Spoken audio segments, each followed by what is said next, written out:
നമസ്തേ. ഇന്ന് വളരെയധികം അത്ഭുതപ്പെടുത്തുന്നതും ഒരുപക്ഷെ വലിയ ചർച്ചയിലേക്ക് പോകാൻ സാധ്യതയുള്ള ഒരു വിഷയമാണ് ഞാൻ ഇന്ന് സംസാരിക്കുന്നത്. ഇന്ത്യൻ ആർമി നടത്തുന്ന ഫുൾ മാനേജ്മെൻറ്റിൽ കാലങ്ങളായി നടത്തുന്ന ഒരു വലിയ ഹിന്ദു ക്ഷേത്രം കേരളത്തിലുണ്ട്.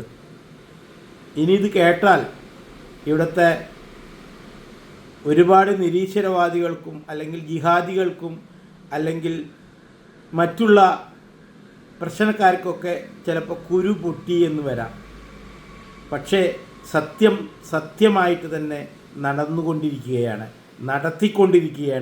നല്ല രീതിയിൽ ഇന്ന് കേരളത്തിലെ ഓരോ മന്ത്രിസഭയിലെ മന്ത്രിമാരും, അതായത് വിശ്വാസമില്ലാത്ത മന്ത്രിമാർ പോലും തോർത്തുമുണ്ടിട്ട് രഹസ്യമായിട്ട് ഈ ക്ഷേത്രത്തിൽ പോയി ദർശനം നടത്തി വരദാനം നേടാറുണ്ട്.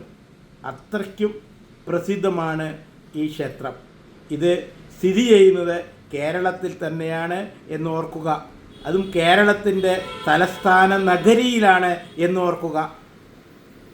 ചിലപ്പോൾ നിങ്ങൾക്ക് അത്ഭുതമായിരിക്കാം ഇത് കേൾക്കുമ്പോൾ. അത്ഭുതപ്പെടേണ്ട. ഇത് കാലങ്ങളായിട്ട്, അതായത് ഇന്ത്യയുടെ ആർമി എന്ന് ഉണ്ടായിട്ടുണ്ടോ അന്നു മുതൽ ഇന്ത്യയുടെ ആർമി നടത്തിക്കൊണ്ടിരിക്കുന്ന ഒരു ക്ഷേത്രം തന്നെയാണിത്. ഇത് ബ്രിട്ടീഷുകാർ ഭരണത്തിൽ വന്നപ്പോൾ അവരുടെ ഭരണമുണ്ടായാൽ പോലും ഈ ആർമി തന്നെയായിരുന്നു അതിൻ്റെ ഫുൾ ഭരണം നടത്തിക്കൊണ്ടിരിക്കുന്നത്. അത് കഴിഞ്ഞ് സ്വാതന്ത്ര്യം കിട്ടി വീണ്ടും ഇന്ത്യൻ ഭരണഘടന നിലവിൽ വന്നപ്പോഴും ആ ക്ഷേത്രം ഇന്നും ഇന്ത്യൻ ആർമി തന്നെയാണ് നടത്തുന്നത്. ആരും ഇപ്പോൾ ടെൻഷൻ അടിക്കേണ്ട. അത് നമ്മുടെ തിരുവനന്തപുരത്തെ വളരെ പ്രസിദ്ധമായ പഴവങ്ങാടി ഗണപതി ക്ഷേത്രമാണ്. ഈ ക്ഷേത്രം പൂർണ്ണമായിട്ടും ഇന്ത്യൻ സൈന്യത്തിൻ്റെ ഫുൾ മാനേജ്മെൻറ്റിൽ നടക്കുന്നതാണ്. അതായത് ഇൻഫൻട്രി റെജിമെൻ്റായ മദ്രാസ് റെജിമെൻ്റ് കീഴിലാണ് ഈ ക്ഷേത്ര ഭരണം നടക്കുന്നത്.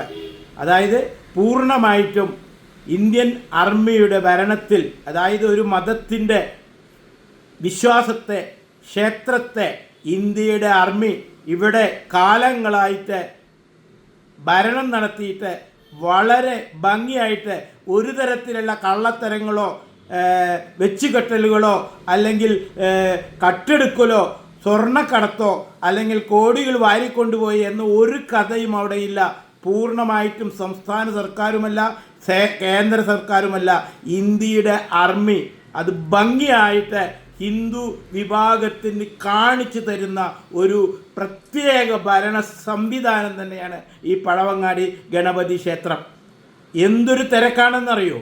അവിടെ ഒരു തരത്തിലുള്ള പ്രശ്നങ്ങളും ഒരു തരത്തിലുള്ള കള്ളത്തരങ്ങളും ഒരു തരത്തിലുള്ള യാതൊരുവിധ തട്ടിപ്പും വെട്ടിപ്പും ഇല്ലാതെ ഈ ഒരു ക്ഷേത്രം കേരളത്തിൽ ഇങ്ങനെ നടത്താൻ പറ്റുമെന്ന് നേവി നമുക്ക് കാണിച്ചു തരുന്നു.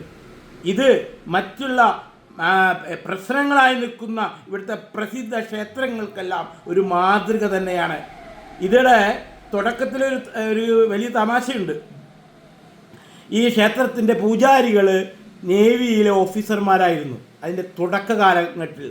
പിന്നീടാണ് ഇപ്പോൾ മറ്റുള്ള ക്ഷേത്രങ്ങളിലെ പോലെ തന്നെ മറ്റ് നമ്പൂതിരിമാരും മറ്റേ വന്ന് പൂജ നടത്തുന്നത്. അപ്പോൾ എന്തു തന്നെയായാലും കേരളത്തിൽ ഇന്ത്യയുടെ സൈന്യം നടത്തുന്ന അവരുടെ ഫുൾ മാനേജ്മെൻറ്റിൽ നടന്നുകൊണ്ടിരിക്കുന്ന ഒരു ക്ഷേത്രം ഇവിടെ വളരെ ഭംഗിയായിട്ട് അതിൻ്റെ ഭരണം നടത്തിപ്പോകുന്നു എന്ന് ഇവിടെയുള്ള എല്ലാ ക്ഷേത്ര ഭരണസമിതികളും മനസ്സിലാക്കുക.